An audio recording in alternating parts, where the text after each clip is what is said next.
Claudia Galloso, médica especialista en enfermedades infecciosas del Sanatorio San Lucas, matrícula nacional 95.557. Hola, doctora, ¿cómo estás? ¿Cómo estás, Leo? Bueno, qué gusto tenerte otra vez acá al aire después de mucho tiempo. Bueno, sí. Bueno, vamos a la primera pregunta, así te quiero aprovechar al máximo. El presidente anunció que antes de fin de año se podrán vacunar 300.000 personas contra la COVID-19. Te pregunto, ¿la pesadilla de la pandemia está llegando a su fin? Bueno, vamos a dividir la pregunta en dos.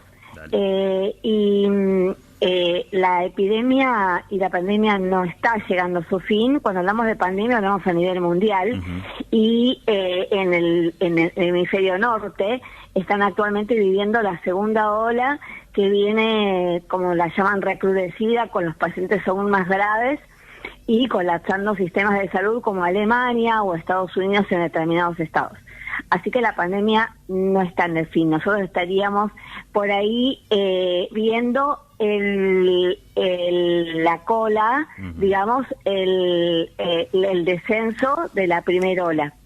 Y lo que se intenta con la vacunación es mitigar, en cierto sentido, la segunda ola, que nosotros la esperaríamos para mayo, abril, en Argentina, en el Cono Sur, ¿no?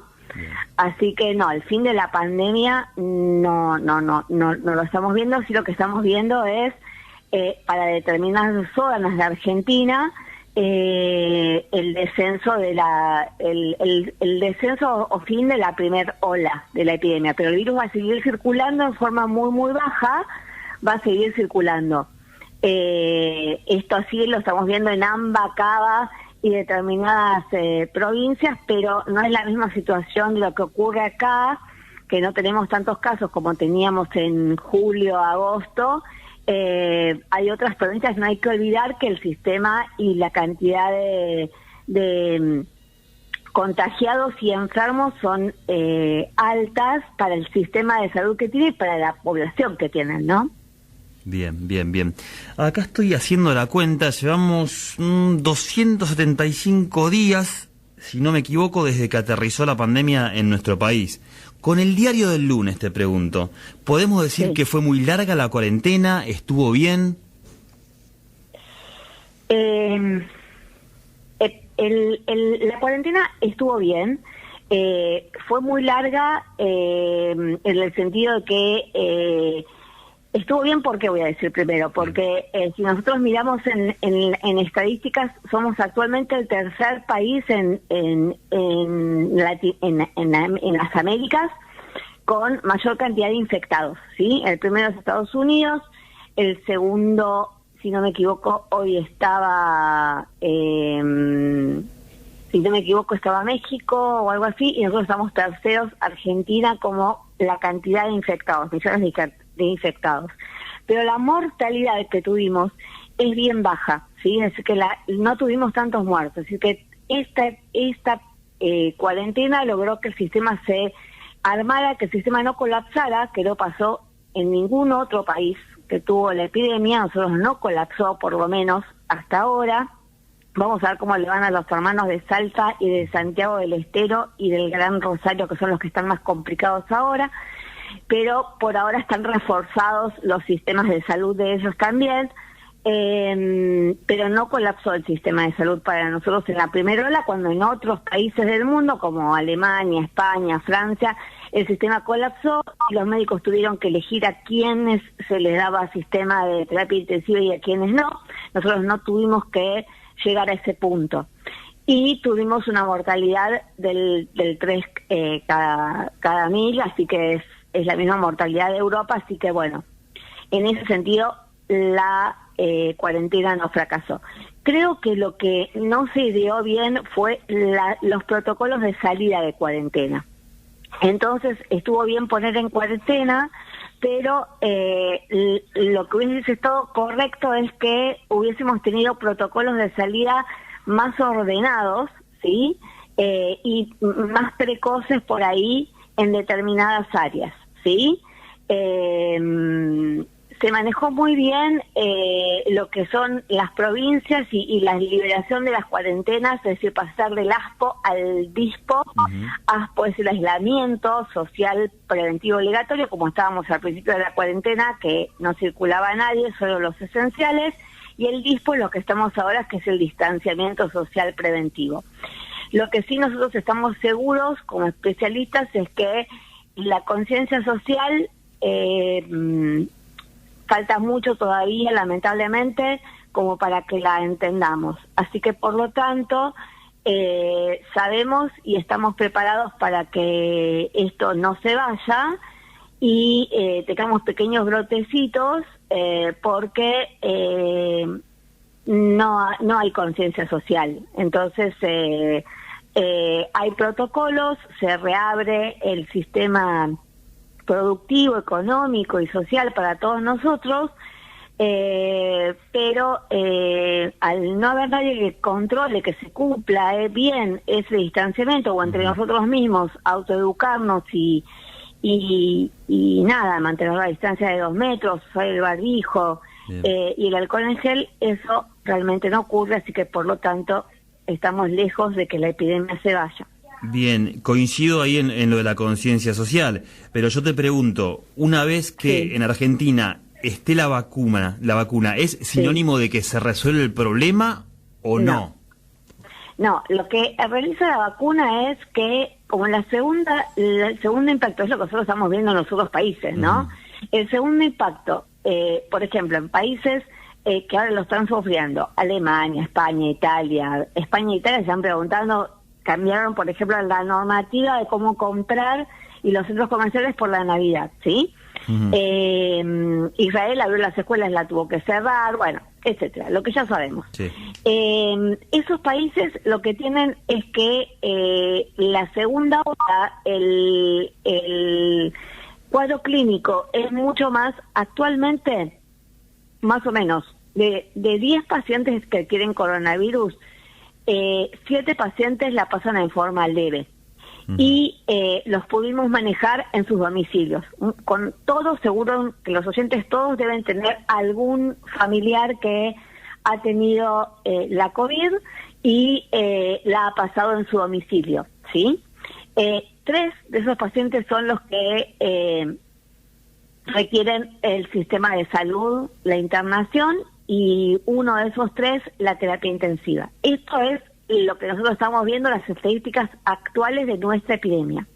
Pero cuando vamos a mirar qué es lo que pasa en la segunda ola, que es lo que está ocurriendo en el hemisferio del norte, ya no es 7 de cada 3 la pasan en su casa y el sistema lo colapsa, sino que hay muchos más que la pasan más complicadas.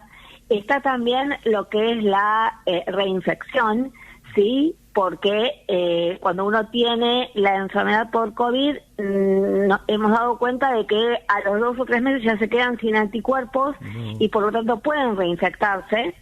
Y lo otro es una forma más grave de enfermedad con disfunción orgánica múltiple. Por lo tanto, lo que viene a hacer la vacuna es una vacuna que lo que va a otorgar es que uno curse la enfermedad en forma leve y no tenga las complicaciones graves que lo lleva a la internación.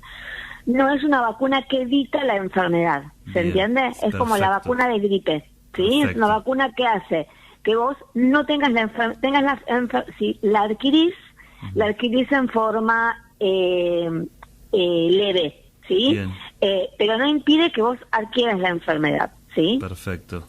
Bien, ahora con respecto a las vacunas que están en desarrollo, ¿se sabe cuánto, porque vos hablabas recién de reinfección, ¿se sabe cuánto tiempo aproximadamente me van a proteger esos anticuerpos de la vacuna, sea la rusa, sea, no sé, la que sea? Sí, las vacunas que están en desarrollo en la fase 3, 2-3, la fase 2-3, voy a explicar las fases para que se entienda. Creo que yo ya en otra, lo explicaste. En otra charla lo había explicado. Sí. La fase 1 es el desarrollo de la molécula, es decir, es descubrir qué molécula puede funcionar como vacuna. En este caso se desarrollaron 2 tipos de moléculas, una que es un pedacito del gen que es un pedacito de la proteína, ¿sí? Del virus, de la envoltura del virus, como si yo te diría, te saco el color de tu pelo y eso se lo muestro a un sistema inmune, y el sistema inmune lo reconoce el pelo como si fuese Leo Pagliaro y genera anticuerpos contra Leo Pagliaro, ¿sí? Solo con tu pelo, pero no estoy infectando al paciente porque no te estoy metiendo al virus entero, ¿sí? Eso sería la vacuna en base a RNA, ¿sí? Que es el ácido desoxirribonucleico que genera esas partículas. Esa es la fase 1. La fase 2 es desarrollar esa vacuna en líneas celulares para ver que cumple el efecto de realmente generar anticuerpos y que el sistema inmune lo reconozca como si fuese el virus y lo elimine. Genera anticuerpos y después esos anticuerpos eliminan el virus, ¿sí? Eso se hace en líneas celulares en la mayoría de los productores de vacuna y o algas marinas o en animales, ¿sí? Se está haciendo cada vez menos en animales, más en líneas celulares y algas marinas que en animales para la protección de los animales, ¿sí? La tercera etapa es el uso en humanos, y en humanos se usa en voluntarios sanos, sin comorbilidades, en lo que se llama doble ciego. A un grupo se les da placebo, es decir, nada, y a otro grupo se les da vacuna. Ellos no saben entre sí qué están recibiendo. Los que formamos parte de los estudios de fase 3 tampoco sabemos qué está recibiendo qué, para no poder modificar el ciego y que vos digas, no, yo sé que la vacuna está dando buen resultado, entonces quiero que a mi paciente le toque la vacuna y no el placebo.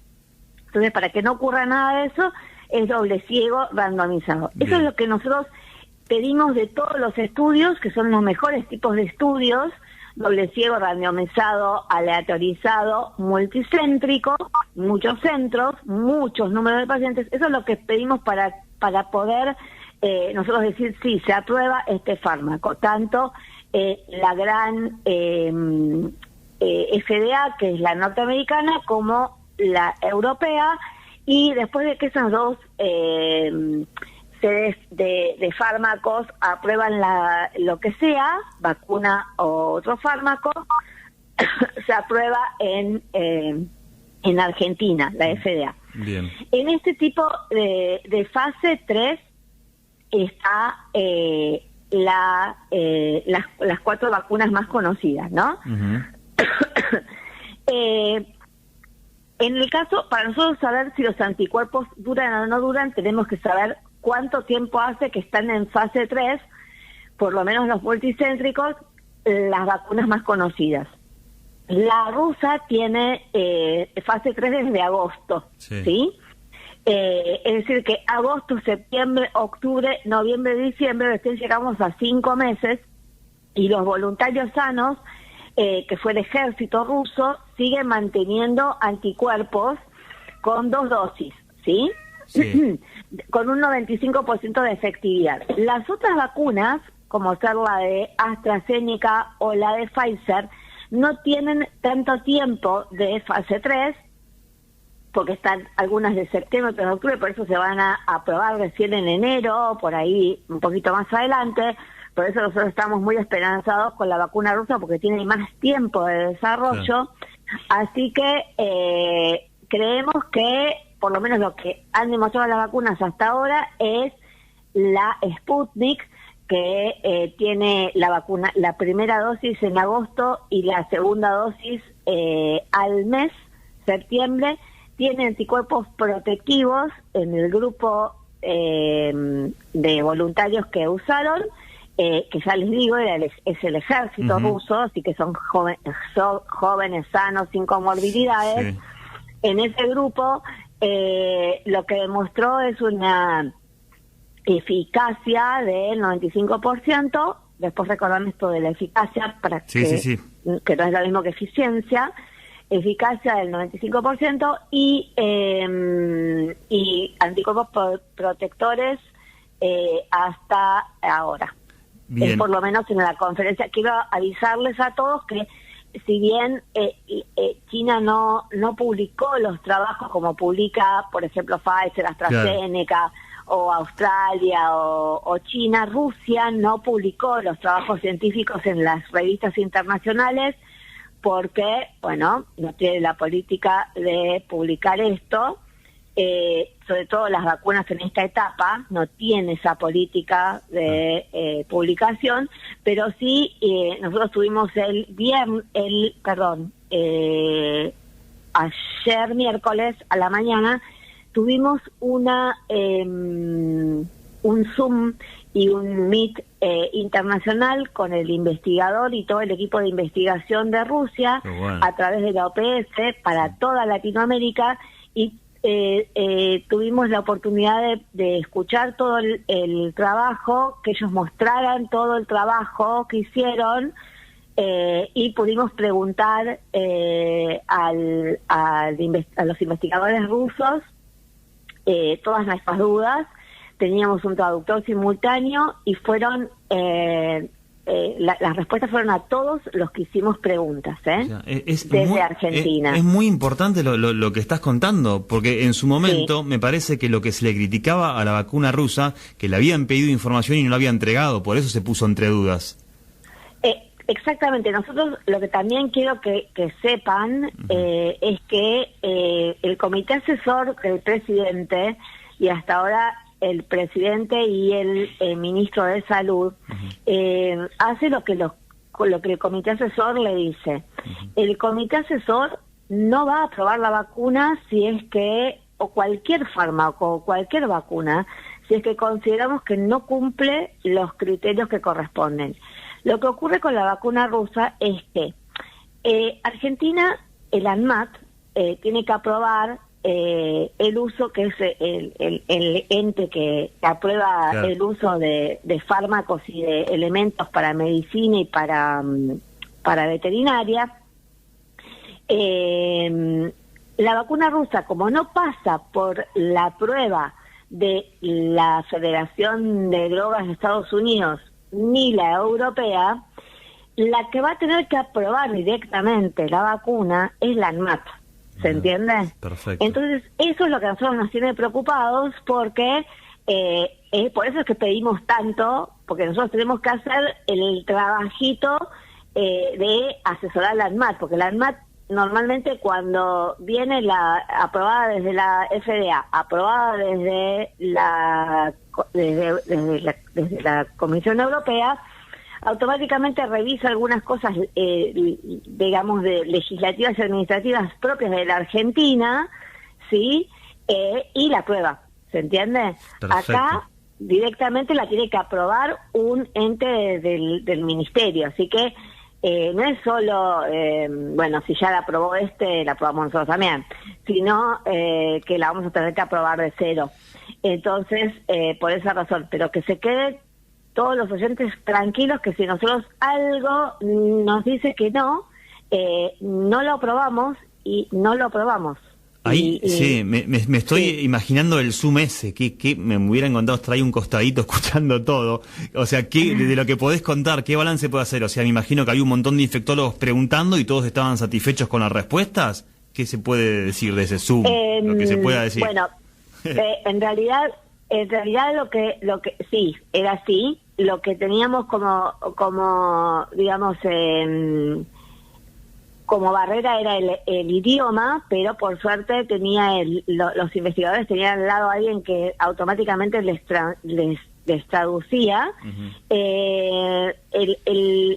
No era solo infectólogos, estaba abierto para todos los médicos que querían ingresar. Entonces, bueno, había preguntas muy específicas, otras un poquito más no tan técnicas, no de lo que nosotros llamamos brochure, que son las etapas de investigación, que es lo que a nosotros nos preocupa, porque cuando uno hace investigación clínica sabe qué cosas son cuando el médico, qué cosas le tiene que preguntar al investigador y cuáles son los puntos débiles de ese fármaco. Pero lo que se dio en resumen es que es muy parecida al resto de las vacunas, es decir, las debilidades que tiene son en lo que no se ha probado.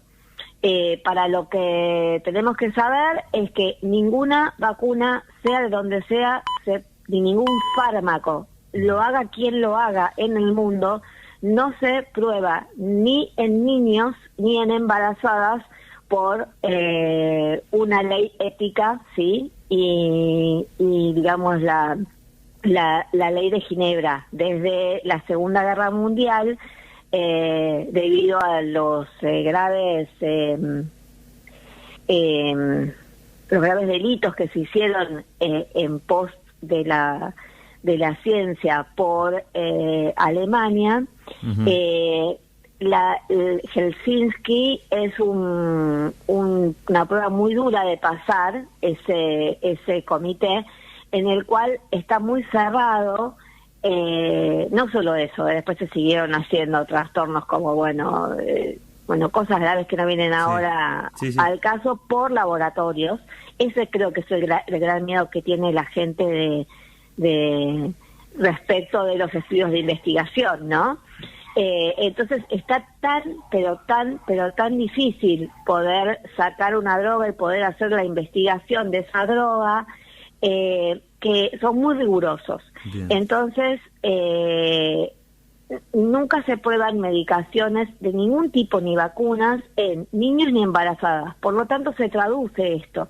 Esto se va a ver en las embarazadas y en los niños se va a ver en fase 4, que es nuestra obligación. Es decir, nosotros vacunamos y vigilamos qué es lo que ocurre. Y acá es donde se van diciendo los efectos adversos. Y muchas veces se sacan medicamentos en fase 4, cuando en fase 3 estuvieron bien, y en fase 4, que es la farmacovigilancia, ya están liberados al uso. Vemos que determinados fármacos o determinadas con vacunas no ha pasado, pero con otros fármacos sí. Hubo un fármaco muy famoso para el colesterol que de repente a los 6 meses o al año mostró hepatitis fulminante y se tuvo que sacar, y se sacó antibióticos que también ocurrían esto y se sacó del mercado ese antibiótico. Lo que pasa es que siempre hubo otro fármaco que podía hacer lo mismo por él, ¿no? Bien, recién te llevo el tema de vuelta de la eficacia y la eficiencia, pero antes de eso sacame una duda. Si una vacuna me dicen a mí que tiene el 60% de efectividad, es buena. O sea que si me decís del 95% como la rusa, como dicen en el fútbol, va al ángulo. Sí. O sea, al 60% te la prueban. Explícame un poquito de eso, de la forma más sencilla. Porque lo mejor, exactamente, la efectividad de la vacuna es qué porcentaje de la vacuna, del 1 al 100, logra en líneas celulares y en los voluntarios el objetivo que nosotros le pusimos a esa vacuna. El objetivo que le pusimos a esa vacuna es que los pacientes no hagan la forma grave de enfermedad, que bloquea el virus, que no produzca la forma grave, es decir, que el paciente no haga la neumonía, que lo lleva a la ventilación mecánica, no haga el efecto neurológico, que hace que tengan mayores trombosis y quizás daño cerebral, que baje el nivel de contagio y que la enfermedad dure menos tiempo para que la COVID no tenga el tiempo de convalecencia que tiene y por lo tanto infecte menos, ¿sí? Esos son los objetivos que le pedimos a la vacuna, no que no nos enfermemos. Y esa es la eficacia, eso lo logra. Ahora, por ejemplo, si la vacuna no dura un determinado tiempo de los anticuerpos, eso es la eficiencia de la vacuna. O, por ejemplo, produce un efecto adverso que hace que la vacuna se caiga, por más de que sea excelente, pero no se tolera porque hace demasiado rush en demasiadas personas en uso masivo, ahí baja, acabamos de hablar de efectividad o de eficacia, y la eficiencia cae la vacuna por eso, ¿sí? Porque no se puede seguir vacunando porque hay que sacarla del mercado. Clarísimo. Eso solo lo vamos a poder ver en fase 4. Bien. Pero entonces, si una vacuna tiene 60% de efectividad, ¿se aprueba? ¿Es buena? Con 60% no sé si se aprueba. 70%.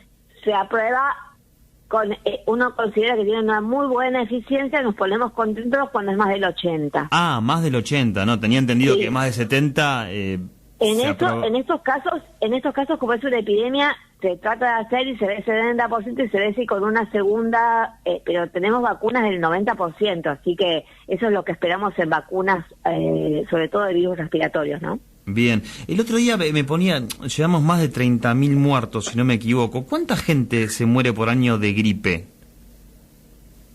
Es una muy buena pregunta. No se muere tanta como con coronavirus, ¿no? Fuera de si vos querés comparar coronavirus, Sí. El coronavirus es el virus del resfrío común. Es el que Sí. todos tuvimos coronavirus en toda la vida que tenemos cada vez que estuvimos resfriados, ¿sí? No es lo mismo estar resfriado que tener gripe. Creo que la gente ya entendió que cuando dice resfrío, es moquito por la nariz, pero sigo haciendo mi vida habitual y solo uso mucho pañuelo descartable y me lavo mucho las manos, diferente de la gripe, que es lo que nos lleva a la cama. Y quiero que recuerden, sé que a la Argentina le cuesta mucho hacer memoria, a los argentinos le cuesta muchísimo hacer memoria, pero nosotros en el 2009 tuvimos la pandemia de gripe H1N1, donde murió mucha gente también, ¿sí? Entonces creo que deberíamos comparar la pandemia de gripe con la pandemia de coronavirus. Bien. Entonces, para comparar este coronavirus, creo que hay que compararlo con la última pandemia de influenza o de gripe que tuvimos, que fue 2009. Y sí lleva más mortalidad todavía influenza que coronavirus. Mirá vos. Y anualmente, ¿no? Porque tiene más recorrido de influenza de mortalidad por complicaciones, ¿no? Que influenza que coronavirus. Lo que pasa es que el coronavirus está golpeando todo fuerte ahora. Entonces, eso es lo que más nos preocupa, ¿no? Que es todo fuerte ahora. Y lo que tiene coronavirus es que no es un virus que se pueda parar con medidas epidemiológicas, como sí logramos con influenza. Claro. Si ustedes recuerdan, en el 2009, influenza empezó a pegar fuerte para nosotros primero en México, era la famosa gripe porcina, que los primeros casos fueron en México, y llegó a Argentina. También, como siempre, estamos de vacaciones y nosotros volvemos a los infectólogos. Sí. El primer, como registros o cosas así, fue en marzo, que escuchamos, y ya en abril teníamos fuerte para el hemisferio sur casos de importados de México, también lo mismo, de viajeros que venían a Argentina. Y luego pegó muy fuerte en el grupo de salud, como lo está haciendo esto, porque somos los que estamos expuestos, y en las embarazadas.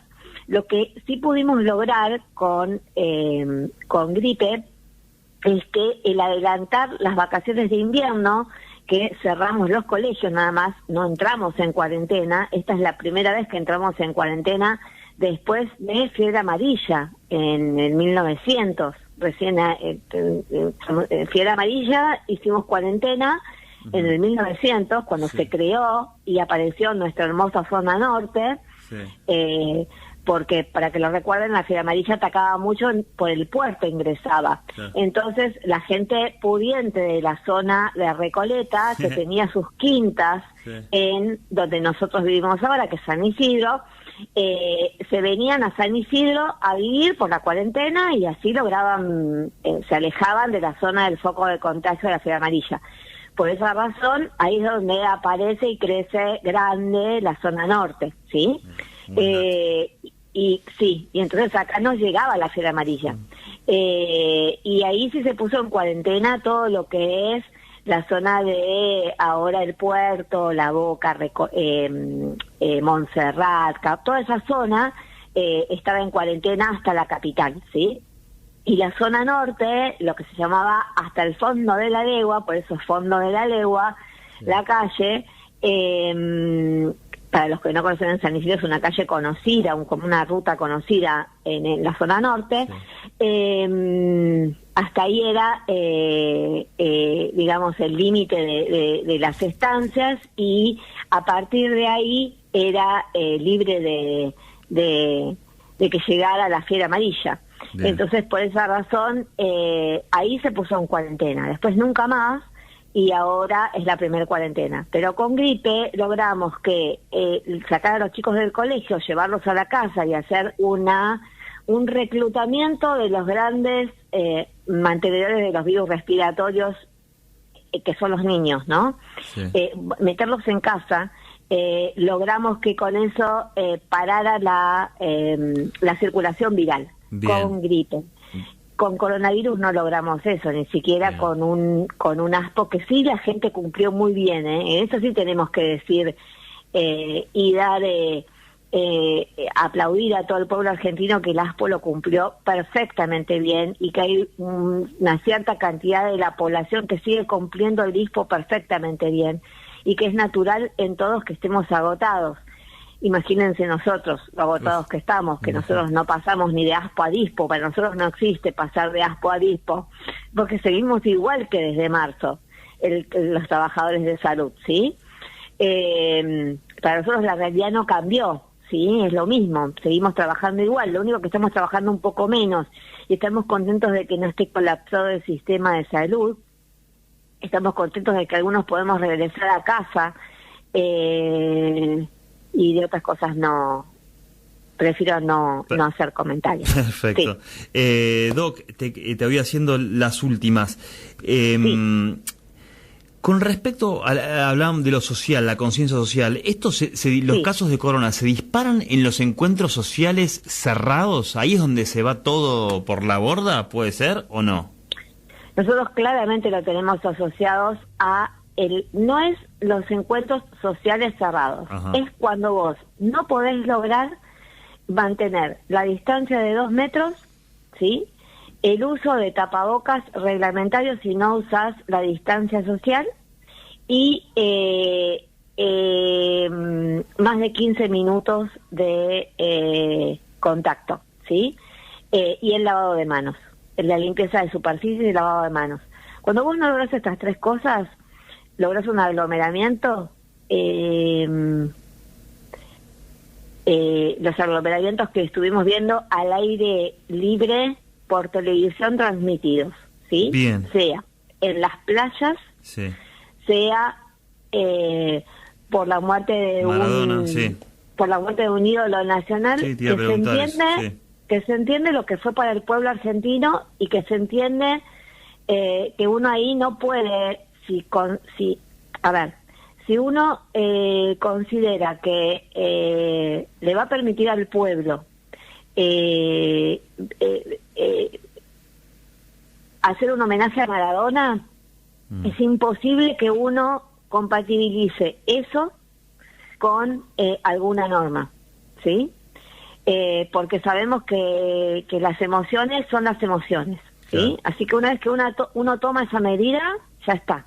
Se tiene que preparar para el pico de contagios, que es para lo que estamos preparados ahora, ¿sí? Nosotros esperamos de 5 a 7 días o a 10 días el pico de lo que fue eso. Entonces lo que ahora nosotros hacemos es, sabemos que en las playas es preferible, sí, a tu pregunta te la voy a contestar directamente, sí. Es preferible, sí, que el grupo de gente, en vez de hacerlo en una casa cerrado, lo haga al aire libre, ¿sí?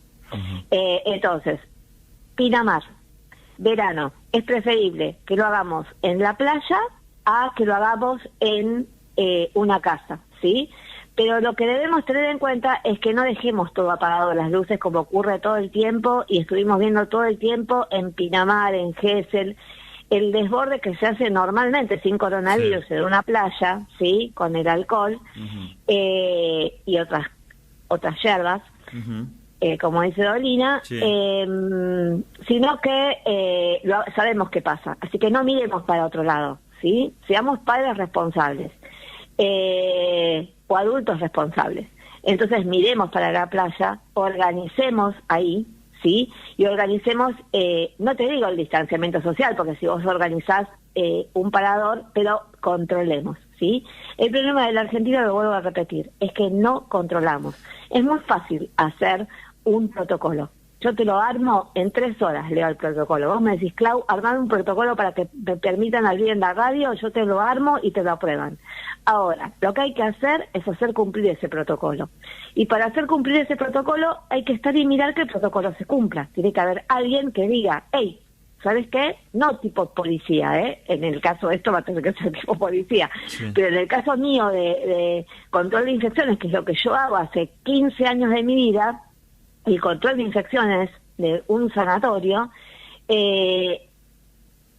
lo que tengo que hacer es tengo que estar yo recordando y haciendo recordar y mirando, porque el cansancio, el desgaste es humano, que vayas bajando las barreras. Entonces, en el sanatorio en el cual yo soy responsable de la infectología y del control de infecciones, hay siempre una persona mirando y preparada diciéndole a el compañero el gorrito, el lavado, te abrocho, ¿sí? Es así todo el tiempo. Bien. ¿Sí? El chequeo de las superficies, bueno, lo mismo hay que hacer, no te digo que en esa escala, porque es un costo muy alto para salud, el control de infecciones, no te digo lo mismo para Pinamar, pero si vamos a dejar que los chicos lo van a hacer, así que es lo mismo que vos me digas, se abrió para que la gente despida a Diego, y bueno, va a ir 1 millón de personas. Obvio. Y sí, y lo van a tener que ver 1 millón de personas. Y sí, entonces ya está tomada esa decisión. Bien, con esa decisión armemos qué es lo que hacemos. No vamos a poder pedir distancia social. Podemos pedir distancia social. Se puede. Está Cuando bien. vos bajás a la gente... Sí. Yo te exacta perfecto lo que decís, pero te saco de la playa, Navidad, juntada de la gente nos está escuchando. ¿Cuántos? Sí, porque ahí es más complicado controlarlo. La gente se va a juntar para Navidad. ¿Qué recomendás? El que no tiene afuera. Se puede controlar. Claro, ¿cómo haces ahí? No se puede controlar, porque hay un derecho que va sobre, es como lo que alegaba el gobernador de Misiones, que está el derecho a la circulación libre, claro, por nuestra ley. Entonces, eso no se puede controlar, es decir, bueno, lo vas a llevar preso, es decir, lo más que puede pasar es que alguien denuncie a un vecino que hay más de 10, ¿sí? Entonces ahí va a venir la policía, ¿entendés? Pero bueno, ¿qué va a hacer? Más que sancionar, no va a ser, no vamos a poder llevar presos a todo el mundo. Sí. Entonces, lo que hay que hacer es, al aire libre, ¿sí? 10 personas separadas de 1 metro, ¿sí? Y usar barbijos intermitentes por ahí, ¿no? El que prepara la comida debe usar barbijos mientras prepara la comida todo el tiempo. Claro, eso es como básico. Y el que no tiene aire libre, ahí se complica. Y el que no tiene aire libre se complica. Y sí. No te no te juntes más de 5, porque nosotros decimos aire libre. Porque hay gente que no tiene patio, no tiene, y ahí se juntan. Tal cual. Y sí. Pero bueno, si vos me preguntás a mí, ¿cuál fue la forma de contagio más frecuente en el trabajador de salud de coronavirus? Si se contagiaron en los sanatorios, no, se contagiaron en su ámbito social. Claro. ¿Sí? El 95% rompió vos como trabajador de salud, yo como responsable de salud, llegó un momento que yo no veía a mis hijas. No solo para no porque creía que las iba a contagiar, porque yo usando los métodos que utilizo, soy negativa, Leo. Yo estoy desde marzo al frente de la pandemia, viendo el paciente cara a cara, no cara a cara porque tengo tantas capas de cebolla encima que no los veo, ni me ven, pero estoy al frente de ellos, ¿sí? Y yo soy negativa. ¿Qué quiere decir? Que o tengo un ángel especial que me cuida o que hago bien las cosas. Y el 95 o 90% de los trabajadores de salud, por lo menos en los centros donde yo estoy trabajando como control de infecciones, se contagiaron en su ámbito social. Claro. Sí, es decir, porque se juntaron, porque hubo un brote, porque hubo un familiar, porque no hubo vínculo en el nosocomio. Bien. ¿Se entiende? Bien, sí.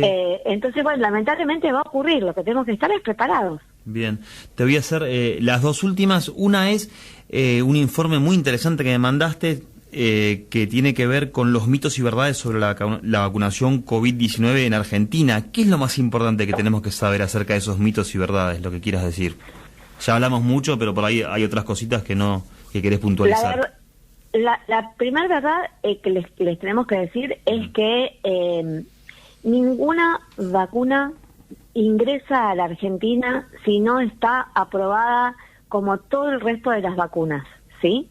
Bien. En todo el mundo. Es decir, que acá no se va a usar a la Argentina porque seamos Sudamérica y porque sea no seamos primer mundo, no seamos una potencia, no se va a usar como conejitos de India a la gente, ¿ok? No, va a estar aprobada, si no, no se va a usar. Ni acá, ni en ninguna otra parte del mundo, ¿sí? No se vacuna, porque todos dicen, sí, fíjense que la vacuna de Oxford están desarrollándola en Argentina y en África. A ver, están desarrollando en Argentina y en África porque tenemos que desarrollar la vacuna, ya fue probada en otras poblaciones y todos los fármacos reaccionan distinto en determinadas etnias. Así que tenemos que probar en distintas etnias, ¿sí? Y nosotros aprobamos y estamos dentro del grupo de investigación de Oxford, porque es la vacuna de AstraZeneca, para que tengan claro cuál es la de Oxford, porque queremos tener vacuna. Argentina se debe asegurar de tener 48 millones de vacunas, porque somos 48 millones de argentinos. Entonces el gobierno de la nación, ¿qué hace? Compra o seña 48 millones de vacunas, porque cuando estén desarrolladas las vacunas, no va a haber vacunas para todo el mundo. Claro. No va a haber. Entonces Argentina tiene señada 22 millones a la rusa, 8 millones a AstraZeneca, 8 millones a Pfizer, otros 10 millones a la australiana, cosa de que si una vacuna de esas se cae, Argentina perdió 10 millones que puso la plata. ¿Se entiende lo que es, lo que hace el gobierno? Sí. Se asegura 48 millones de muchas vacunas. ¿Por qué no compra 22 millones de la de Oxford o la de Pfizer, que todo el mundo conoce la de Pfizer porque se vacuna de otra cosa? Porque Pfizer no tiene la capacidad de desarrollo de tantas vacunas. Mira qué dato. ¿Sí? No tiene esa capacidad de desarrollo. Lo importante de las vacunas que tenemos que saber es que la vacuna que todo el mundo, ahora estoy escuchando en la tele que como ya inventan tantas cosas que uno tiene mucha imaginación, están diciendo de que la vacuna RNA, porque hasta eso saben,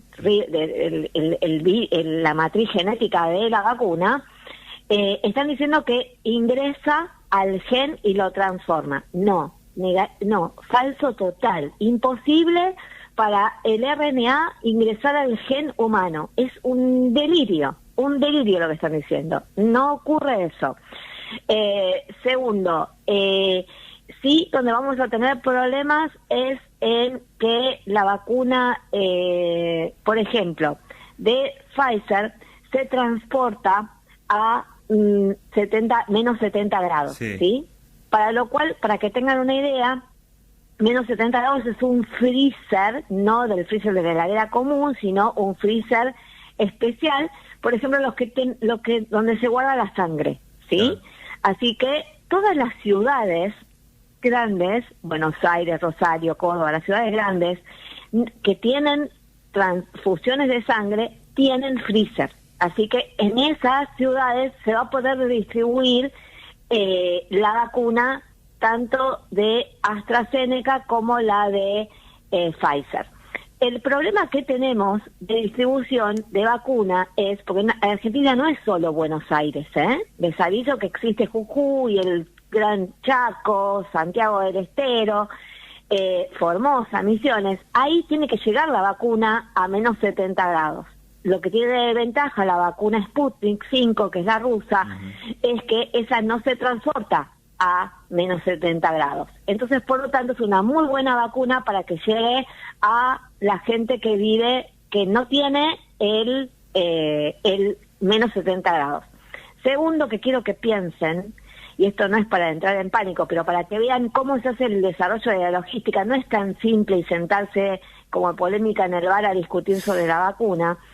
Piensen ustedes que nosotros en San Lucas ya estamos asesorados si es que necesitamos tener, nosotros en el sanatorio, San Lucas tenemos un freezer, pero trabajamos en red. Así que, por lo tanto, estamos viendo cuánta vacunación necesitamos para nuestro personal para la primer oleada de vacunación, que la pensamos hacer en fines de diciembre, principios de enero, que es para nuestro personal de primera línea. Bien. Entonces, yo ya sé cuánta cantidad tengo que vacunar en la primera semana, en la segunda semana, en la tercera semana, y así vamos viendo, y tengo que ver cuál es mi capacidad de freezer. Esto es lo que yo hago en San Lucas, es lo que se hace a nivel nacional. Entonces, lo primero que me pregunté es si mi freezer tiene la capacidad logística de aguantar esas vacunas. Es el mismo problema que tiene la Argentina. Claro. No tiene los freezers. Pero ponele que podamos comprar los freezers, ¿sí? Decimos, listo, fácil. Plata, y tengo plata, nos donan, tenemos tanto freezer como cantidad de centros de vacunación tenemos en Argentina. Lo que tenemos que pensar después es cómo alimentamos con la luz esos freezers. Si normalmente, sin estar en época de pandemia, tenemos corte de luz porque todos prendemos el aire acondicionado juntos y queremos tener en nuestra casa 5 aires y cada uno en una habitación y colapsamos el sistema de luz, imagínate cuando necesitemos los freezer. Porque necesitamos un grupo electrógeno, ¿sí? Necesitamos un grupo electrógeno. Y para tener un grupo electrógeno, esa heladera nos enchufa, los freezer nos enchufan a las 220. Tienen que tener una conexión especial. Entonces, si vos tenés que comprar un freezer para esta vacuna, necesitas tener un grupo electrógeno. Y si necesitas tener un grupo electrógeno, en cada lugar de vacunación tenemos que ver si no colapsa el sistema de red para esto. Por esa razón, es tan importante que buscamos vacunas que se transporten con heladerita, como transportamos los órganos. Bien. ¿Sí? Por eso es tan importante, no es tan fácil, ¿sí? Entonces cuando se sientan, realmente es a veces agotador tener que, y no todos nos dan la oportunidad como vos, Leo, de hablar así, ¿ok? Sí. No todos. Sí. Entonces, nosotros acá podemos aclarar bien y en otros lugares no podemos aclarar tan bien, ¿viste? Se enojan con nosotros, dicen, no, así no se habla, nos cortan, ¿viste? Entonces, nada. Tal cual. Doc, sí. Bueno, hoy es el Día del Médico, de la médica, tengo que saludarte. Sí, del médico. Del médico. Sí. Si querés decir algo al respecto, te escuchamos. Si bueno, no... para nosotros ser médico es, nada, está más allá, no es una profesión, es una vocación, es lo que somos. Los médicos somos médicos. Eso lo saben nuestros hijos, lo saben nuestros esposos, esposas, esposes, parejas, y ser trabajador de salud. Yo quiero que ser más que médico y quiero ser trabajador de salud. Estamos muy cansados, es un recurso que no hay otro más que se pueda fabricar rápidamente como las vacunas. Las vacunas van a llegar, todos se van a vacunar, va a haber respiradores como pasó, va a haber hospital. En Pinamar se está reforzando el hospital de Pinamar, ya se reforzó todo el partido de la costa, es decir, que la gente va a estar atendida, ¿sí? Porque está bien armada la epidemia, con la contención de la epidemia. Lo que no hay es recurso humano, no hay enfermeros, ¿sí? No hay nuevos enfermeros. A mí, mi mayor desafío durante la pandemia era cuando veía a mis compañeros enfermos o muertos. Y nada, hoy es un día no para festejos, ¿sí? Agradecemos mucho que se acuerden de nosotros, pero lo único que yo quisiera es que se acuerden de los trabajadores de salud que murieron. Y creo que nos deben un duelo nacional. Bien. Un día de duelo nacional. Creo que nos deben eso y nos deben reconocimiento, sobre todo a los enfermeros que no son administrativos. Los enfermeros son de la medicina pública y merecemos la reconstrucción salarial. Y que las prepagas obras sociales, nosotros nos seguimos acordando lo que nos pagan a los médicos, ¿eh?